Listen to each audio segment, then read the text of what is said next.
এক দফা দাবিতে আজ রোববার সারা দেশে অসহযোগ আন্দোলনের ডাক দিয়েছে বৈষম্য বিরোধী ছাত্র আন্দোলন।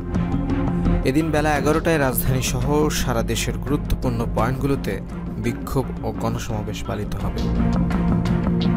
শনিবার দিবাগত মধ্যরাতে এক ফেসবুক পোস্টে এসব কথা জানান বৈষম্য বিরোধী ছাত্র আন্দোলনের সমন্বয়ক আসিফ মাহমুদ।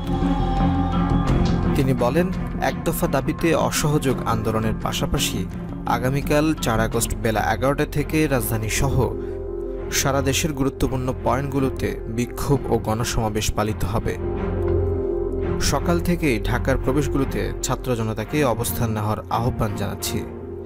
তিনি আরও বলেন, কেন্দ্রীয়ভাবে শাহবাগে বেলা 11টা থেকে বিক্ষোভ ও গণসমাবেশ অনুষ্ঠিত হবে। সর্বোচ্চ উপস্থিতি নিশ্চিতে সকলের অংশগ্রহণের আহ্বান করছি।